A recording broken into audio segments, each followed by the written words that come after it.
감사합니다. 네, 안녕하십니까. 하나금 투자 리서치 센터에서 중국 그 투자 전략을 담당하고 있는 김경환입니다.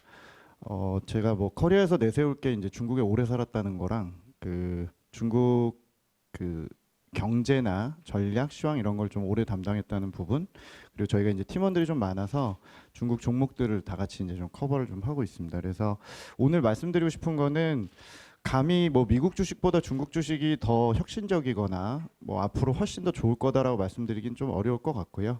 미국 주식은 뭐 글로벌 주도주라고 볼 수 있기 때문에 이제 거기에 어느 정도 상응할 수 있는, 그리고 신흥국 내에서는 아직은 미개척 분야인데 외국인이 포지션을 훨씬 더 늘릴 수 있는 신흥국에서 적수가 없는 중국 주식에 대해서 저희가 좀 말씀을 드리려고 하고요. 아무래도 이제 중국 포지션이 제가 생각하기에 국내 이제 개인 고객들이 뭐 느낌상은 9대 1 정도 비율로 이제 중국 포지션을 굉장히 좀 적게 가져가시다 보니까 이제 왜 늘려야 되는지, 그리고 굳이 왜 중국인지 말씀을 먼저 드리고 어떤 테마 유망 종목을 내년과 내후년까지 보셔야 되는지를 좀 말씀드리고자 합니다. 제 자료가 이제 저희 그 하반기 시황 전망이 있었었고, 마침 이제 어제 나온 중국의 유망 테마나 종목 위주로 좀 자료를 가져와 봤습니다. 어차피 시황 전망은 잘 틀리니까요. 지수 전망보다는 이제 장기적으로 좀 볼 때 좋은 것들 얘기를 드리는 게 맞지 않을까 생각을 합니다. 제가 좀 버튼을 잘못 눌러서 뒤로 갔네요. 예, 죄송합니다. 일단은 저희가 왜 중국 주식을 좀 봐야 되는지를 좀 먼저 말씀을 좀 드리도록 하겠습니다. 보시는 그림이 좀 작게 보이실 수 있는데, 중국이 이제 후광통을 해서 외국인이 이제 개인이 홍콩을 통해서 직접 들어갈 수 있게 된 게 2015년 가을부터 이제 시작을 했기 때문에 이제 외국인이 기존에도 QFI라는 그 제도를 통해서 들어가긴 했지만 본격적으로 외국인의 순매수가 많아진 건 2016년, 17년 정도부터라고 보고 있고요. 외국인이 처음에 들어가서 중국에서 샀던 주식들은 아무래도 14억 인구 베이스의 뭐 소비재들 혹은 뭐 제약이라든지 또 금융주 이런 것들을 좀 샀죠. 그래서 검증 안 된 제조기업들이나 뭐 좀 이상한 주식보다는 블루칩 위주로 소비재를 좀 많이 샀던 게 사실이고, 저희가 뭐 장기적으로 중국 소비재가 좋다는 거는 뭐 여전히 변하지는 않는다고 생각을 하는데, 점점 더 외국 애들이 사는 종목들이 매년 이렇게 탑10 종목들을 보면은 더 확산이 되고 다양화되고 있다라고 생각을 합니다. 그러니까 뭐 예를 들면 CATL 같은 배터리 업체들이라든지 제조기업들도 슬슬 사기 시작을 했다는 부분들, 그리고 이전에 제조기업 중에 굳이 산다면 뭐 가전업체 이런 거 샀었다면 이제는 반도체 장비나 좀 혁신 기업들을 조금씩 만지기 시작했다는 부분이 달라진 부분입니다. 저희는 지금 A주 시장에서 외국인 비중이 여전히 3%밖에 되지 않고, 글로벌 전체 주식 투자할 수 있는 자금 중에 정확한 통계는 없지만 저희가 뭐 보기에 5% 이내라고 저희 중국 포지션을 보고 있기 때문에 본토 주식시장에 대한 어떤 외국인의 순매수는 더 많아질 거고 더 다양해질 거로 생각을 좀 하고 있습니다. 앞서서도 제가 미국이 주도주라고 말씀을 드렸고, 이제 그 경제 비중으로 보면 글로벌 경제 100이라고 친다면 미국은 24% 정도 되고 중국은 이제 한 16% 정도 될 것 같습니다. 아마 이번 코로나19 이후에 여러 국가들이 힘들게 되긴 했지만 중국이 또 단독적으로 방역에 성공하면서 경제 규모는 더 비중이 높아지겠죠. 그래서 뭐 독보적인 넘버 2 국가가 될 거로 생각을 합니다. 근데 경제 글로벌 위상 대비해서 주식 시가총액의 비중은 이제 본토 시장만 본다면 7%밖에 되지 않습니다. 그래서 저희는 글로벌 주식시장에서 시가총액의 40%를 차지하는 미국만큼 빨리 따라갈 거로 생각하진 않는데, 최소한 경제 비중 17% 정도까지는 지금의 7% 비중이 당연히 더 높아져야 된다는 생각을 기본적으로 갖고 있고, 이거에 대해서도 대부분은 수긍하실 걸로 생각을 합니다. 실제로 이제 주식이나 채권 시장으로 들어가는 중국으로 들어간 돈들이 2018, 19년에 들어갔던 돈 대비해서 작년에 이제 1년에만 한 돈이 거의 뭐 두세 배가 늘어나는 정도 속도로 지금 계속 들어가고 있는 상태고요. 아마도 내년, 내후년에 신흥국들이 이렇게 시차를 두고 회복을 하더라도 간극이 더 벌어질 거기 때문에 금리 메리트가 더 크고 이제 개방하는 주식 쪽으로 더 많은 신흥국 투자 자금들이 중국으로 들어갈 거로 저는 생각을 하고 있습니다. 저희는 이제 그 미중 신냉전이다 뭐 이런 것들에 대해서 당연히 신경을 써야 되는 부분이고, 2018년에도 실제로 무역 전쟁이 시작이 되면서 수출 같은 실물 경제 영향을 줘서 시장이 좋지 않았던 게 사실입니다. 저희가 이제 이 어떤 그 미중 간의 외교적인 문제나 앞으로 상상할 수 있는 것들은 불편한 걸 인정은 하지만, 일본의 경우에도 국방 외교적으로야 미국의 속국처럼 지냈다고 했던 7, 80년대에도 경제적으로는 미국이 지금 중국을 다루듯이 상당히 일본을 견제했었던 건 다 아실 텐데요. 일본이 그래도 한 25년 버텼습니다. 한 거의 견제를 시작으로 해서 법을 터지는 데까지 해서 한 25년 걸렸는데, 제 생각에 중국의 현재 그 일당 체제의 주도적인 어떤 리더십이나 기존에 너무나 일본의 케이스를 스터디를 많이 했던 중국 수뇌부 입장에서는 좀 더 오래 버티지 않겠냐 저는 생각을 합니다. 그러니까 우리 생애에 어느 한쪽이 확실히 지는 쪽을 보는 거를 베팅하기에는 너무 오래 걸리는 지구전이라고 저는 생각을 하고요. 그냥 이건 상수로 놓고 보셔야 될 것 같고, 외교하고 경제, 정경을 분리해서 보시면서 얘네들끼리 서로 치고받으면 경쟁적으로 투자하는 쪽이 어딜 거냐. 지금 전기차일 거고 반도체일 거고 당연히 상상할 수 있는 거고, 그래도 협력하는 분야 뭐냐. 탄소 중립이나 친환경은 또 같이 하지 않겠냐. ESG 같이 하지 않겠냐. 이런 쪽으로 보시면서 투자 아이디어로 생각을 해야 되고요. 돈에는 감정이 없기 때문에 중국이 아무리 이제 어떤 글로벌 여론이 조금씩 악화되더라도 투자 도는 것들은 계속 들어갈 수 있는 부분. 그래서 그 아이디어를 찾자면 7, 80년도에 일본이 그렇게 미국이 각종 견제를 하면서도 발전하는 이제 테마가 두 가지가 결국엔 소비 고도화는 이제 자연적으로 진행했던 업종이고요. 또 한쪽에서는 첨단 제조 기업들이 상당히 시가총이 커졌던 부분들을 중국에 똑같이 대입해 보자는 생각을 좀 드립니다. 그래서 중국에 이제 투자하는 거는 그냥 소비 고도화 한 축하고 제조 기업들 중에서 살아남을 애들을 보시면 되지 않을까 생각을 합니다. 제가 이제 90년대 아버지가 그 화학 회사를 다니셔서 중국에 이제 수교하자마자 나가셨고, 중국하고 우리나라는 92년 8월 달에 수교를 했습니다. 그래서 그때 사실은 지금 대만하고 얘기 나오고 인권 얘기 나오고 그러는데, 사실 중국이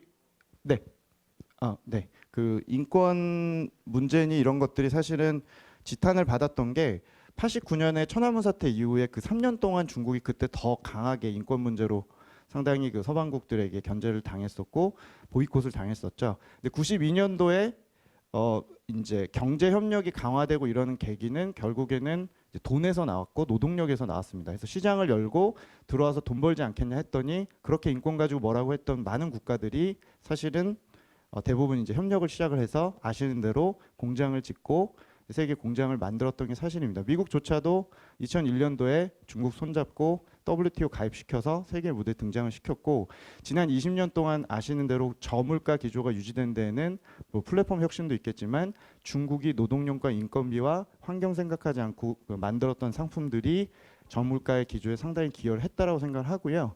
중국은 그때 깨달은 게 어떻게 보면 서방권에서 얘기하는, 그러니까 본인들 입장에서는 선택적인 인권 얘기인 거고, 줄 수 있는 게 있다면 분명히 협력할 수 있는 게 있을 거라고 생각할 거라고 저는 생각을 하고 있고, 이번에는 이제 노동력과 공장이나 이런 것들은 아닐 테니 그 다음 단계를 생각할 거고요. 그게 이제 바로 저희가 생각하기에는 금융시장이라고 생각을 합니다. 지금 금융시장과 서비스업 쪽으로 들어가는 외국인 직접 투자, FDI라고 얘기하는 그 투자 비중이 이제 90%가 대부분 다 이제 서비스나 금융으로 들어가고 있고, 실제로 작년 기준으로 글로벌 전체 FDI, 전 세계적으로 도는 FDI 중에서 중국의 비중이 1위였습니다. 그러니까 베트남이나 아세안 쪽으로 공장들 나가고 저가 인가공 이런 건 빠지는 게 맞는 거고요. 근데 그것만 저희가 보고서 중국 쪽이 위험하다고 보면은 사실 서비스업이나 금융으로 많은 유로존이나 미국 쪽에서 들어오는 자금들은 간과할 수 있는 거죠. 그래서 이제 중국은 금융시장에 살을 내주고 같이 뭔가 해보자라고 얘기를 할 거고, 그게 연결고리가 더 많아지고 접점이 많아질수록 본인들이 완충할 수 있을 거로 생각을 하지 않겠냐 생각을 합니다. 그래서 최근에 이제 중국 증시가 좀 오르고 있는데 증권 금융주가 좀 많이 오르는 이유가 개방 얘기를 또 하고 있어요. 그래서 캠페인식으로 아마 향후 1, 2년 동안은 더 세국적으로 안 하고 더 개방적으로 갈 가능성이 높다고 생각을 합니다. 중국은 타이밍이 좋습니다. 지금 외국인 포지션이 주식과 채권이 각각 3%씩밖에 비중이 안 되기 때문에 마침 열어야 되는데, 글로벌리 이 많은 돈들이 갈 데가 없고 신흥국들은 굉장히 그 시차가 다르게 회복을 하고 있는데, 그나마 믿을만하고 성장성 나오는 기업과 이런 것들이 있는 게 의외로 또 중국이다 보니 돈들이 더 들어가는 어떤 그런 반사 이익이라고 얘기하면 좀 얄밉지만 반사 수혜를 좀 보고 있는 상황입니다. 그래서 실제로 작년 기준으로 중국의 GDP 대비 경상수지와 FDI와 아까 말씀드린 서비스업으로 주로 들어가는 FDI와 주식과 채권 투자 쪽 포트폴리오성 자금의 전체 GDP 대비 비중이 7%를 넘어서면서 이게 2010년 이후에 최고 수준까지 늘어난 상태입니다. 그러니까 굉장히 얄밉지만 중국은 작년에 자본시장 입장에서 보면은 코로나 호황을 누렸던 거고요. 수출 시장에서도 호황을 누렸던 게 사실입니다. 그 중국이 최근에 이제 보면은 2월까지 그 혹시 중국 펀드를 투자하셨거나 중국에 이제 개별 종목을 하셨다면 2월까지 기세가 굉장히 좋다가 춘절 이후에 급락을 했습니다. 급락한 거는 상해 종합 지수니 이런 것들이 아니라 이제 작년 재작년부터 많이 이미 오르기 시작했던 중국의 블루칩들, 뭐 중국 애들은 이제 뭐 핵심 자산이다, 뭐 파오투안이라고 그래서 지네들이 이 펀드끼리 이렇게 담합하듯이 하는 종목이다, 혹은 미국의 7, 80년대, 뭐 70년대 뭐 니프티 피프티다 하면서 지네들이 가치 투자다, 블루칩 투자다 했던 50, 100개 종목들이 있거든요. 그게 뭐 마오타이도 들어가고 항소제약 같은 대표 소비재들 들어가는데 좀 과하다 싶을 정도로 과집중이 됐다가 이번에 미국 금리 오르고 뭐 하면서 빌미로 급락을 했습니다. 근데 저는 이게 이 투자한 주식들이 잡주라고 생각을 안 하거든요. 왜냐하면 기본적으로 중국이 2017년부터 블루칩 장세가 시작된 이유가 한쪽에서는 외국인과 로컬 기관들이 이제 기관화 장세 유사하게 이제 흘러가는 변화가 하나 있었고, 외국인이 들어서 사는 주식은 우리나라도 옛날에 그랬지만 블루칩을 사게 돼 있잖아요. 그리고 거기서 산업에서 제일 센 놈, 죄송합니다, 센 기업, 1등 기업 이런 애들, 검증된 애들 가져가겠죠. 그래서 그런 애들을 투자하는 계기가 된 이유가 또 중국이 하필 산업 집중도가 올라가기 시작합니다. 중국은 뭐 시장에 뭐 좀 된다 그러면 죄다 과잉으로 만드는 애들이에요. 사실 지금 전기차도 일부 과잉이 걱정될 정도로 전체 시장을 지네가 크다고 생각하기 때문에 정부가 어떤 방향을 잡으면 다 과잉을 만들어 버리죠. 옛날에 철강이 그랬고, 조선이 그랬고, 제지가 그랬고, 화학이 그랬고, 비철이 그랬고, 인터넷이 그렇고, 다 그렇습니다. 근데 모든 산업이 전반적으로 최근 10년 동안 경기가 떨어지면서 구조조정이 진행이 되고 강자 독식으로 가다 보니까 거기서 제일 큰 애들의 집중도가 올라가면서 1등 기업들 투자하기가 굉장히 좋았던 게 사실입니다. 그리고 하물며 작년같이 코로나 터진 상황에서 양극화 더 커질 거니까 더 믿을 만한 애들한테 투자를 하다 보니 쏠림이 더 심해졌던 거죠. 이 기조는 저는 바뀌지 않는다고 생각을 합니다. 하물며 앞으로 탄소 중립까지 한다고 하면 제조기업들 중에서 더 걸러지겠죠. 그러면 리스팅된 기업들은 당연히 거기서 제일 센 애들일 거고, 거기에 대한 선호도는 지금 잡주 투자하는 개념으로 생각하실 필요는 없을 것 같습니다. 그래서 결국에는 시차를 두고 그게 뭐 소비재든 인터넷 빅테크든 제조기업이든 간에 회복할 걸로 저희는 생각을 하고 있고, 그 기반에는 기관화 장세와 일부 블루칩에 대한 선호도를 이제 그 어떤 그 견인하는 산업 집중도 상승에 있었다라고 생각을 하시면 될 것 같습니다. 실제로 이제 중국이 우리나라 같이 동학개미 운동은 아니었으나 작년에 중국에서의 열풍은 개인이 아니라 펀드였습니다. 펀드 시장이 있었으나 ETF 포함해서 어떻게 보면 개화 단계라고 좀 보시면 될 것 같고, 2000년대 초에 바이코리아 시작해서 뭐 중간에 이제 미래에셋 있었던 저희 공모 펀드 열풍이 이제 불기 시작을 하고 있고, 중국은 사실 펀드 같은 거나 주식 같은 거 굳이 안 해도 우리나라처럼 부동산 하면 됐었고, 실제로 은행의 그 PB 상품이 굉장히 잘 돼 있어서 중위험 중수익 상품이 되게 많았었는데 그 수익률이 이제 떨어지기 시작을 하면서 결국에는 올 때가 부동산 아니면 주식인 쪽으로 바뀌는 건 사실이고요.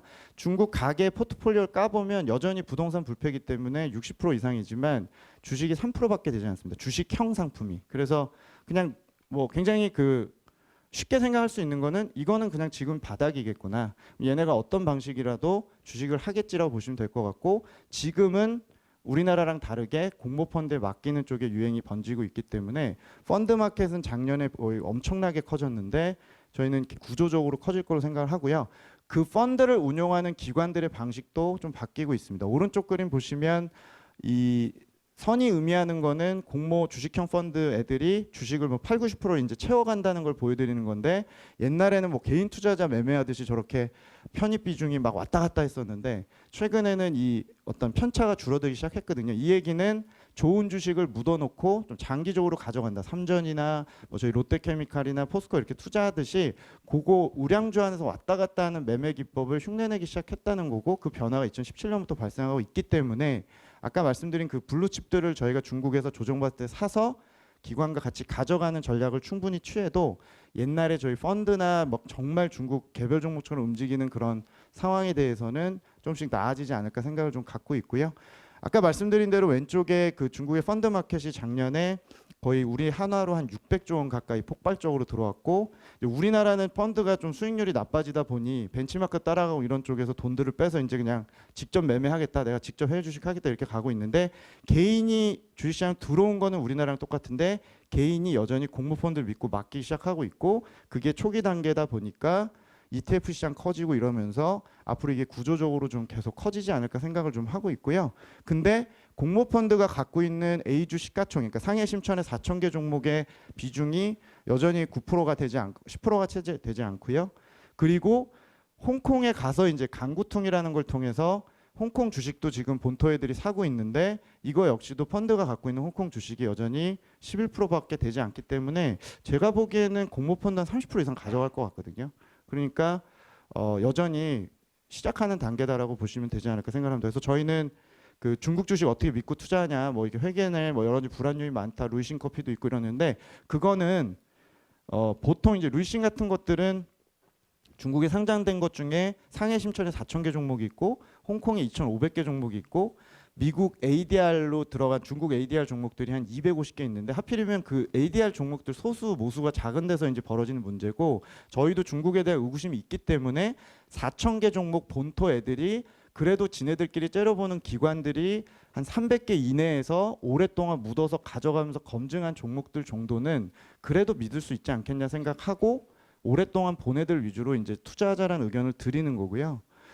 어쨌건 홍콩도 이제 손바꿈이 일어나서 예전 같은 이제 홍콩은 없어졌죠. 저희가 로마오로 갖고 있던 이제 뭐 어떤 금융 허브나 영국계였던 홍콩은 이제 사라지는 거고, 많이 이제 저희가 이제 홍콩의 어떤 어려운 상황들을 보고 있지만, 금융시장에서 어쨌건 돈들의 이제 손바뀜이 일어나면서 중국계 자금이 주식시장에서 이제 30% 정도 거래의 비중을 차지하고, 기존에 외국인이 한 40% 좌지우지하던 시장이 20%대로 외국인이 떨어질 겁니다. 그래서 내려가서 이제 본토 애들이 뭘 사는지 보시면 되는데, 다행히 홍콩이 조금 시장이 계속 변하고 있어서 상호 보완적으로 좀 갈 것 같아요. 예를 들면 홍콩은 텐센트로 대변되는 소프트웨어 쪽, 인터넷 쪽 좀 말랑말랑한 산업들, 그리고 민영 기업들, 또 약간 제약이나 경기 소비 같은 하이테크 기업들 위주로 구성이 되고 있고, 이제 미국 ADR 쪽에서 도망 오게 될 많은 2차 상장 기업들이 대부분 인터넷 민영 기업들이니까, 그쪽은 외환 중심과 이런 신경제 일부 이제 기업들 위주로 가는 나스닥 같이 가는 거고,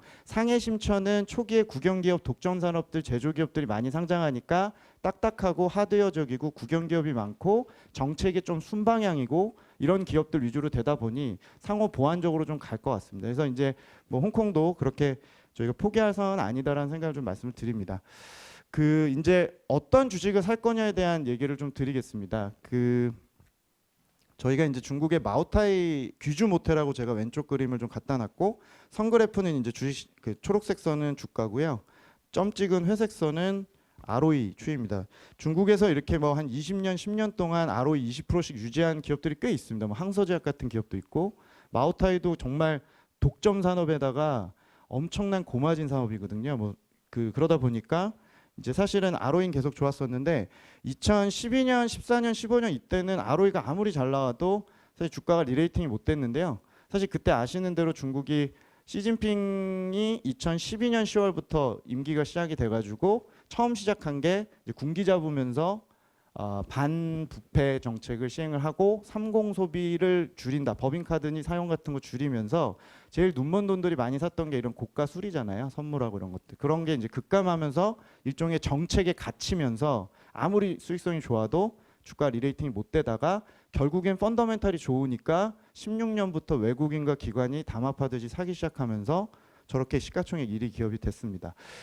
이런 주식을 당연히 이제 중국에서 찾아야 되는데, 아쉽게도 지금 우리나라의 종목을 중국에 투자하시거나 관심 있으신 분들은 주로 중국의 소비재나 이제 빅테크, 알리바바, 텐센트 이런 게 아무래도 성장성도 좋았고 접근도 편하고 좀 더 알기 쉬웠기 때문에 저희도 추천을 많이 드렸던 게 사실인데, 지난 10년 동안에 이 생태계가 생기면서 상당히 좋았던 구간이 아무래도 이번에 뭐 마윈 이슈도 있었지만 알리바바 쪽이나 반독점법이나 핀테크 규제나 각종 신흥 산업에 대해서 정부가 리스크 관리를 하면서 약간 정책과 좀 싸워야 되는 구간에 처한 건 사실입니다. 그래서 아주 단기적으로 보시면 정책과 싸우는 종목들은 당연히 좀 걸러야 되는 거고 좀 기다려야 되는 거고, 지금 정책과 순방향인 걸 보자라는 게 하반기에 제 생각이고, 대신 지금 이미 20-30%씩 빠진 중국의 빅테크나 경쟁력 있는 기업들은 장기적으로 볼 때는 결국에 마오타이 같이 갈 수도 있는 거기 때문에 좀 더 이제 시간적 여유가 있으면 또 일부를 담자라는 의견이고요. 저희는 중국의 소비재나 빅테크에 편중된 포트폴리오를 만약에 중국에 5개 종목을 투자하신다면 제 생각에 지금 거의 4-5개는 다 빅테크나 소비재 위주로 돼 있을 텐데, 이번에 일부 회복이 일부 있다면, 혹은 이미 작년부터 좀 투자를 하셨다면 일부 조금 익절이나 혹은 일부 좀 포지션을 조금 줄이고 새로운 조금 분야를 확대하자는 의견을 좀 드리고 있습니다. 그래서 반반 정도씩 이렇게 좀 가져가면 좋지 않겠냐라는 말씀을 좀 드리는 거고요. 그래서 이제 좀 말씀드리고 싶은 게 중국의 물가 상승 얘기입니다. 요새 뭐 중국 CPI다, PPI다, 미국의 뭐 물가 상승이다 얘기가 많은데요. 저는 아까도 말씀드렸지만 중국의 세계 공장 역할을 어떻게 보면 이제 블록화가 진행이 되고 2018년에 트럼프가 등장해서 이제 이렇게 찢어놓기 시작을 했고, 중국도 더 이상 원부자재 상승이나 임금 상승이 공장을 더 싼 가격으로 내기가 어려운 상황이 구조적으로 진행이 되다가, 정말 큰 변화는 시진핑이 직접 본인이 탄소 중립을 하겠다고 얘기한 게 과연 글로벌 물가에 어떤 영향을 미칠 거를 생각을 하셔야 될 것 같습니다. 그러니까 저는 이제 중국이 뭐 일종의 뭐 그 다이소나 가성비가 굉장히 좋은 제품을 팔던 국가에서 이제는 걔네들의 출고 가격이 오르고 걔네 수출 물가가 더 이상 싸지 않은, 근데 공산품은 여전히 중국 비중이 높은 이런 상황이라면 중국 이 글로벌 물가는 이번에 물론 한번 치솟았다가 좀 내려갈 수는 있겠지만 레벨업 될 거라고 저는 생각을 합니다. 물가가 높아지고 금리에 대한 부부담이 있고 할인율 계산이 다시 들어가기 시작하면 무조건 지난 5년처럼 나스닥이 좋고 성장주 기술주가 무조건 좋았던 시대는 지나갔을 수도 있습니다. 그래서 저는 그럼 중국에서 물가가 올랐을 때 수혜 볼 수 있는 애들이 누군데라고 이제 생각을 하실 때 이제 그런 쪽에 착안해서 아이디어를 드리는 거고요. 왼쪽 그림 보시면 중국의 A주 시장에서 전후방 산업 다 합쳐서 철강, 조선 이런 기계 일반 첨단 제조업의 순이익 비중이 우리나라 굉장히 화학하고 막 중국발 모멘텀 좋았던 2011년, 12년의 차화정 시대의 순이익 비중을 넘어섰습니다. 이게 최근에 뭐 철근 가격 오르고 철강 가격 올라서 그런 거 아니냐 생각할 수도 있는데, 그런 부분도 있는데 중국이 지난 7-8년 동안 과잉인 부분들이 많이 해소가 돼서 이제 중국이 디플레를 수출하는 게 아니라 공급 과잉이 많이 완화돼서 이제 좀만 뭐가 공급이 제한되면 가격이 오르는 나라가 될 수도 있다는 부분을 감안하시라는 말씀을 좀 드리는 거죠. 그러니까 안 보던 중국의 철강, 화학, 조선, 기계, 제지 이런 기업들도 거기서 1등이라면 보실만 하다라는 게 저희 앞으로 2-3년의 생각입니다. 그래서 실제로 중국에서 왼쪽에 보시는 외국인이 지금 시가총액을 중국 내에서 가져가는 이제 업종 비중을 보면은 옛날에 소비재 일변도였다. 그러니까 무조건 음식료. 여기 음식료는 다 아까 말씀드린 그 빼갈에 마오타이가 들어가 있는 거고, 제약, 가전 이런 업체 샀습니다. 가전은 중국에서 한 업체들이 대부분 7-80% 과독점이거든요.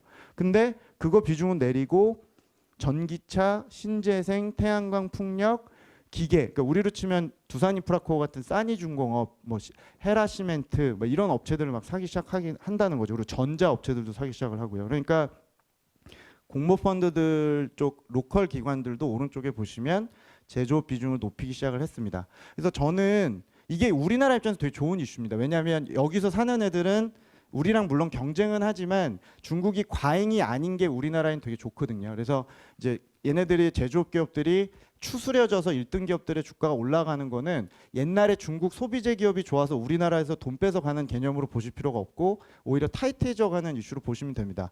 어쨌건 저희 첫 번째 아이디어는 중국 제조업의 강자들의 주식을 보자라는 게 저희 의견이고요. 중국에 이제 많은 산업들이 구조조정이 진행이 됐다. 그래서 중국이 과잉 설비, 과잉 부채, 과잉 투자했던 것들이 상당히 정점을 지나면서 중국에서 기업 수가 줄어들고 생각보다 이제 어떤 그 강자 독식하고 있는 산업들이 많이 보여지고, 그런 것들이 대부분 중국의 소재나 신재생이나 일부 이제 테크 쪽에 많이 보여진다라는 부분이 포인트고요. 그리고 중국이 이제 캐펙스라고 얘기하는 설비 투자를 지난 7년 동안 많이 못했습니다. 중국이 뭐 일부 테크나 제약 산업은 투자를 계속했지만 부채 문제가 있었기 때문에 어떻게 보면 부채 조정하고 코로나 겪고 무역 전쟁 겪으면서 걸러질 애들은 여리 기업들이 많이 걸러졌습니다. 그래서 살아남은 애들이 이제 투자에 나설 수 있을 상황이 됐죠. 그래서 실제로 중국이 보통 설비 투자를 할 때 선행 지표가 뭐냐면 오른쪽 상단에 일본에서 기술력 좋은 공작기계, 절삭기, 자동화 설비 이런 거 들어오기 시작하는 게 징후거든요. 작년에 이게 100에서 150%씩 막 증가를 하기 시작하죠. 수입을 해서 반도체 장비, 디스플레이 장비, 소부장 이런 이제 산업재들을 들이기 시작했다는 거는 향후 2년 안에 중국의 생존 기업들이 캐펙스 투자를 엄청 할 거라는 걸 의미합니다. 아쉽게도 중국이 캐펙스 투자할 때 우리가 이렇게 독일이나 일본처럼 물건 대주는 기업이 많지는 않으나 중국에 가서 직접 투자하면 되잖아요. 그래서 중국에서 캐펙스 많이 하는 쪽에 아이디어도 저희가 제공을 드리고요. 그리고 아까 제가 미중 신냉전은 이건 뭐 우리 생애에 계속 볼 일이고 이건 상수니까 그러면은 지네들끼리 경쟁적으로 투자한 데가 어디야? 그러면 중국은 이제 반도체에서 살려고 발버둥을 칠 거니까 반도체 장비 투자 엄청 할 거 아닙니까? 그러면 장비 관련해서 제일 센 애가 누구야를 보시면 되는 거고 그런 쪽에서 뭐 반도체 투자, 데이터 경제, AI, 스마트카 이런 쪽에서 중국이 뭔가 독자적으로 할 수 있는 쪽에서 투자할 때 좋은 기업이 누구냐를 저희가 생각을 해보자는 거고요. 그런 기업들을 좀 이제 이런 신형 인프라 이런 것들과 엮어서 좀 저희가 종목을 좀 정리해봤습니다. 그래서 이제 중국의 뭐 전자 기업들도 있고요. 여기에 일반적인 신재생 기업들도 있고 의외로 중국의 롯데케미컬 같은 화학 기업들 1등 기업도 있고 LG화학 같은 기업도 있고 그래서 만화학이라고 있고 중국 기계 삼일중공업이나 항립유황이라고 해서 이제 거기에 부품 유압 시스템 들어가는 기업들도 있고 그래서 우리나라도 제조업 잘하는데 굳이 뭐 중국까지 가서 이렇게 생각할 수 있지만 중국 시장이 크고 중국 내에서 이렇게 캐펙스를 이제 누리면서 앞으로 독자적으로 독점할 수 있는 기업들이 저는 소비재보다 제조기업이 더 많이 나올 거로 생각합니다. 한 5년을 본다면. 그래서 그런 기업들을 좀 생소하시지만 좀 아시는 기업도 꽤 있을 겁니다. 그리고 이제 좀 생소하실 수 있는 게 중국의 반도체 장비 기업체는 뭐냐? 그럼 북방화창이나 뭐 에이맥 같은 기업, 조혁창신 이런 기업들이 있어요. 그래서 어떤 건 직접 투자 가능하고 어떤 거는 심천의 창업판이라고 그래서 이제 투자가 불가능한 것도 있지만 펀드도 다 나와 있기 때문에 이런 장비 업체들도 주목하실 필요가 있습니다. 저희가 일본하고 뭐 이렇게 정치 외교적으로 어려울 때 보면은 소부장 쪽에서 투자가 많이 나오듯이 중국도 마찬가지로 차단을 당하면 포기 안 하고 어쨌건 시간이 걸리도록 투자를 하니까 미국은 이제 앞으로 증세 부담이 높아지겠지만 중국은 이제 순방향인 애들이 어떤 애들이냐면 R&D 지원해주고 보조금은 대놓고 못 주니까 텍스컷 해줄 수 있는 이런 제조 기업들이라고 저는 생각합니다. 그래서 이런 기업들도 좀 보시라는 말씀 드리고요. 두 번째는 탄소 중립입니다. 제가 중국에 10년 살았지만 중국에서 석탄 없이 살 수 있을까라는 생각을 해보면 작년 9월에 시진핑 주석이 대외적으로 우리 탄소 중립할게. 그래서 2030년에 픽아웃 시키고 2060년에 제로로 만들게라는 얘기를 제가 듣고 뭔가 굉장히 급했구나. 밖에다 먼저 약속하고 그 명분을 가지고 내부적으로 이제 내가 이렇게 끌고 갈 거야라고 얘기를 하는 거는 제가 정치적으로 해석해 보자면 올해가 9년 차인 시진핑 주석이 내년 10월이 되면 10년 차가 되거든요. 그러니까 국가 주석 자리는 개헌을 통해서 영원히 할 수 있게 해놓은 것처럼 보이지만 실제 당서기 자리는 불문율이 10년이긴 해요. 그럼 뭔가 본인이 나이는 되지만 계속 해야 되는 명분이 필요할 거고 그 명분 중에 하나가 대외적으로 지금 미국의 견제도 있는데 우리는 제조업 경쟁력과 그 지속 가능한 성장을 위해서 녹색 경제나 탄소 중립을 꼭 해야 된다라고 실제로 제시를 하면서 이 어려운 미션을 끌고 갈 수 있는 사람은 나다라고 저는 한다고 생각을 하고요. 그래서 탄소 중립의 의지는 거짓말 쪽보다는 굉장히 강하다는 생각을 저는 갖고 있습니다. 그래서 에너지 저감이 됐건 신재생 투자가 됐건 6월 말부터 시작하는 탄소 배출권 거래가 됐건 진지하다고 생각하고요. 그러면 60-70%의 석탄을 의존하고 화력 발전을 정말 미친 듯이 돌렸던 중국이 석탄을 제한하고 배출을 줄이기 시작하면 전기료가 오를 거고 어떻게 보면 경쟁력이 없거나 설비 투자를 안 하는 제조기업들은 원가 부담이 높아져서 이제 포기해야 되는 상황이 올 것이고 그렇게라도 안 하면 ESG를 통해서 탄소 국경세를 통해서 미국과 유로존이 사다리 걷어차기를 할 수 있기 때문에 지금이라도 쫓아가야 되는 중국 입장에서는 상당히 급한 굉장히 간절한 미션이라고 생각을 하고요. 거기서 수혜 볼 수 있는 기업들을 보자는 게 두 번째 아이디어입니다. 그래서 저희가 올해 이게 작년부터 이거 제시했을 때 저는 첫 번째로 생각한 게 철강이 최대 수혜다라고 생각했거든요. 왜냐하면 중국에서 탄소 배출을 지금 제일 많이 배출하는 건 당연히 유틸리티 전력 쪽이고 두 번째가 제조업 중에서 단독으로는 1등이 철강이거든요. 얘네가 한 15-16% 배출합니다. 그러면 제가 지방 관료면 주성님이 그렇게 진지하게 나오는데 성과를 거기서 이제 너희들의 성과를 다 매기겠다고 한다면 닥치는 대로 할 수 있는 것 중 제일 쉬운 게 저감시키는 거죠. 그래서 생산 제한 걸고 이제 못 돌리게 하는 게 제일 쉬운 미션이고 그게 내년 10월 달까지 남은 임기가 공식 임기가 1년 반 남은 상황에서는 이쪽을 제일 갈굴 수 있겠구나 생각을 했고요. 철강, 제지, 화학 이런 이제 산업들이 전체적으로 생산 제한에 걸릴 가능성이 첫 번째고 두 번째는 잘 아시는 태양광 ESS, 뭐 저장 장치, 수력, 수소, 뭐 풍력 이런 것들이 이제 순차적으로 투자를 하는 것들 그리고 탄소 배출권 거래 이런 것 쪽에서 저희가 좀 묶어서 투자해야 된다고 생각을 합니다.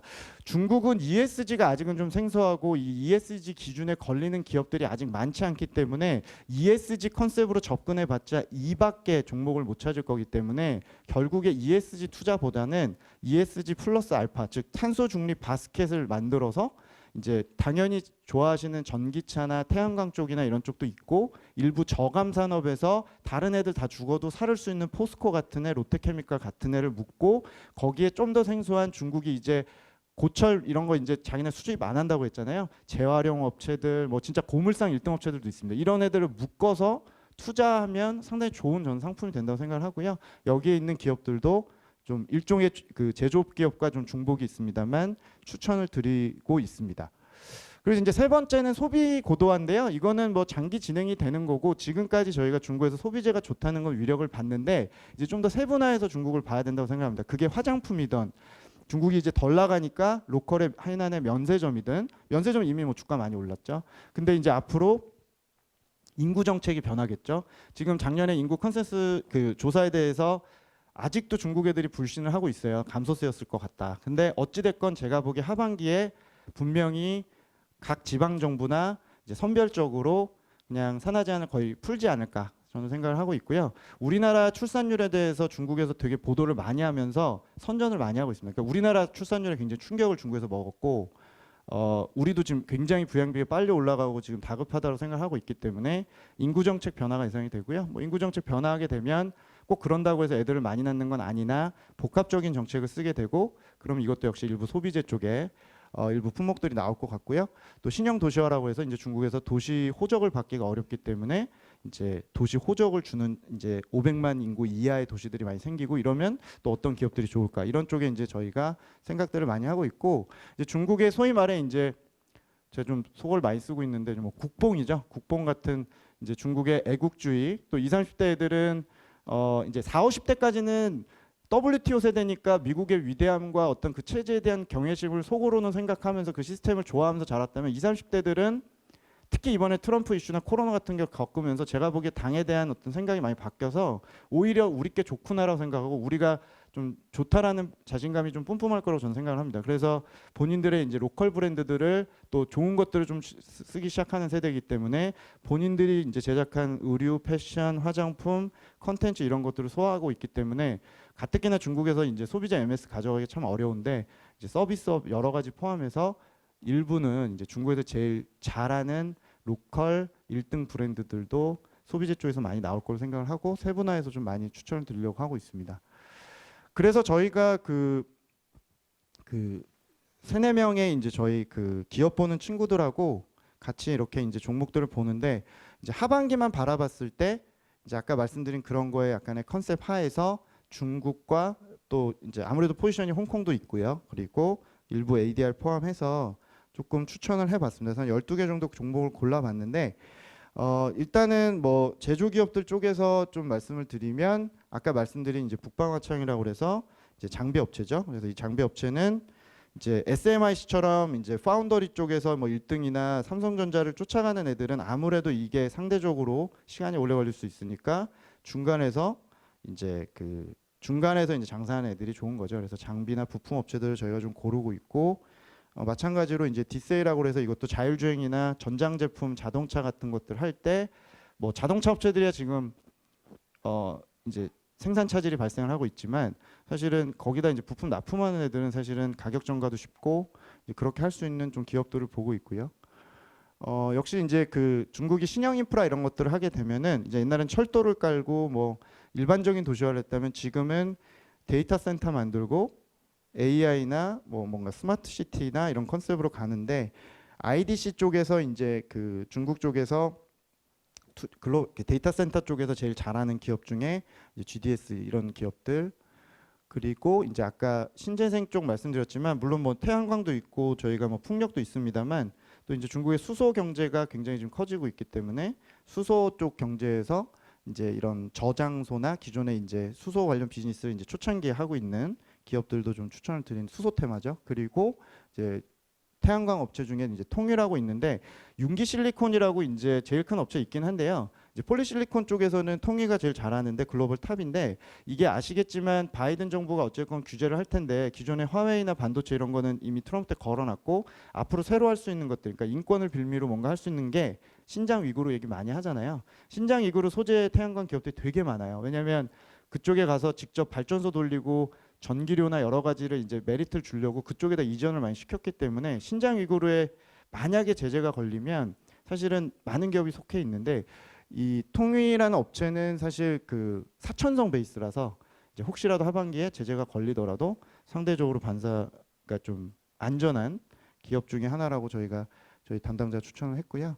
뭐 강봉 리튬이나 리튬 배터리 쪽에서 이제 아예 가격전과 상관없이 그냥 비처리 가격이 올라도 대놓고 그냥 정가에서 줄 수 있는 리튬 자체 업체들을 이제 저희가 소재 쪽을 좋게 보고 있고 이제 중국이 진짜로 지금 한 마스크를 쓰는 사람이 반반이니까 지네들끼리는 어쨌건 돌아다니는데 문제가 없잖아요. 그래서 이제 뭐 일종의 이제 오프라인 쪽 컨택형 뭐 서비스업 이런 기업들도 이제 좀 짧게 6개월 정도 봤을 때 추천을 좀 드리고요. 트립닷컴 뭐 이제 아실 것 같고요.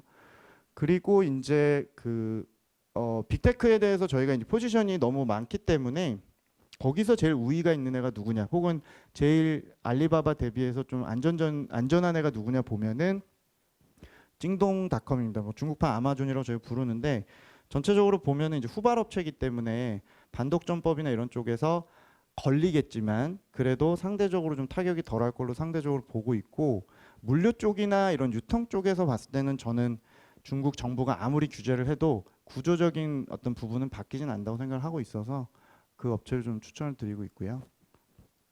그리고 이제 중국 뭐 샤브샤브 쪽에 이제 그 호꺼라고 하죠. 호꺼에 이제 재료 납품하는 업체인데 요새 주가 많이 빠졌습니다. 뭐 그 이 이제 그 모테인 그 하이디라오가 지금 주가 많이 빠졌는데 사실 하이디라오는 자체적으로 이제 점당 매출에 이런 문제가 있었고 제가 이 업체를 좋아하는 이유는 지금 조정받았을 때 사야 된다고 보는 이유는 중국도 이제 1인 가구가 늘어나고 간편식이라든지 이런 거 혼자서 해먹는 게 되게 많은데 그런 거 되게 잘하거든요. 편의점에서 파는 것들이랑 굉장히 뭐 집에서도 혼자 끓여 먹고 뭐 이런 것들을 잘하는데 간편식 쪽에서 저는 중에서 제일 잠재력이 큰 업체가 아닌가 생각을 하고요. 그래서 조정받았을 때 이런 뭐 소비재가 좋다면 이런 쪽에서도 주목하실 종목이 아닐까 생각을 합니다.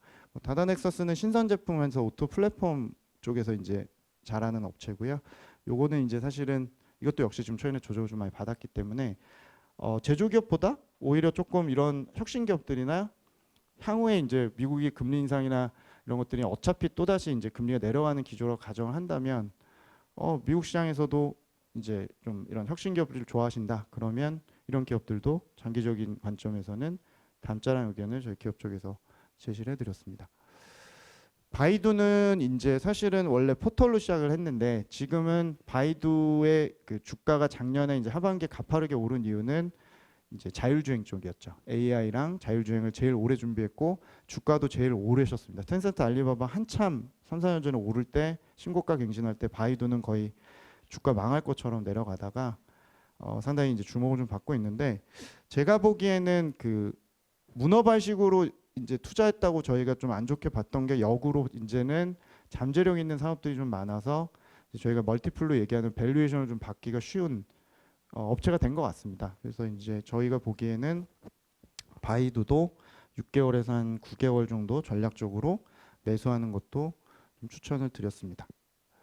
그리고 이제 항서제약인데요. 항서제약은 사실 저게 지금 오른쪽 하단에 이렇게 주가들을 보면 다 빠진, 그러니까 뭐 사실 오른 걸 저희가 추천하는 것보다는 빠진 걸 추천하는 게 맞긴 한데 다 많이 빠졌습니다. 아까 말씀드린 그런 펀드들이 블루칩을 막 투자하면서 다 똑같은 종목들인데 항서제약은 사실은 이거를 시계열을 길게 보여드리면 정말 꾸준히 오른 주식이긴 합니다. 그래서 뭐 거의 8분홍선 위에서 지금 조금 빠진 정도라서 이 업체는 사실은 ROE 뭐 거의 맨날 20% 이상씩 유지를 하는데 뭐 지금 같은 경우 이제 블루칩 중에서는 제약주나 이런 쪽에 고령화나 중국 쪽에서 헬스케어 쪽을 좋게 보신다면 이제 제일 최근에 핫한 게 중국의 성형, 필러 뭐 그런 병원 이런 컨셉의 이제 기업들이 주가 좀 많이 오르긴 했으나 걔네들은 조금 과열 양상을 좀 보이고 있어서 전통의 강자들 중에서 중국의 항소제약 같은 이런 제약주를 사시는 것도 저희가 좀 추천을 좀 드립니다. 그래서 저는 기본적으로 원래 굉장히 중국에 대해서 그러니까 중국에 살고 북경대도 나왔지만 중국에 대해서 이제 경제부터 봤기 때문에 조금 안 좋은 얘기도 좀 많이 하던 애널인데 아무래도 이제 그 중국이 여러 가지로 이제 투자하는 데 있어서 좀 힘든 상황들이 좀 많기는 하거든요. 그래서 이제 저도 어떻게 보면 좀 친중국처럼 좀 옹호하듯이 말을 많이 하게 되는데 그냥 저는 우리나라가 어찌됐건 간에 그 지수형 투자로 예전에 많이 했지만 이제는 중국의 압축 종목을 압축해서 투자해야 된다고 생각을 하고 있고 중국 포지션이 신흥국이나 다른 나라들이 중국 주식을 보는 것보다 우리나라가 아무래도 조금 중국 포지션이 너무 지나치게 낮지 않나라는 생각을 하고 있습니다. 그래서 해외 주식을 굳이 하신다면 미국 주식이 지난 10년이 좋았기 때문에 적절하게 좀 비율을 좀 조정하고 그럼 거기에 뭘 채울 거냐 해서 해외 주식을 찾은다면 뭐 하반기 유로존일 수도 있지만 그래도 좀 편하게 저희가 중국의 비즈니스 모델과 저희 경험을 투영할 수 있는 건 그래도 여전히 중국 주식도 괜찮다는 생각을 갖고 있고 외국인들의 생각을 조금 따라한다면 중국 포지션을 뭐 20%나 30% 정도까지 좀 올리자는 의견 측면에서 말씀을 좀 드렸습니다. 제가 오늘 준비한 발표는 여기까지고요. 시간이 많이 지났기 때문에 마치도록 하겠습니다. 들어주셔서 감사합니다.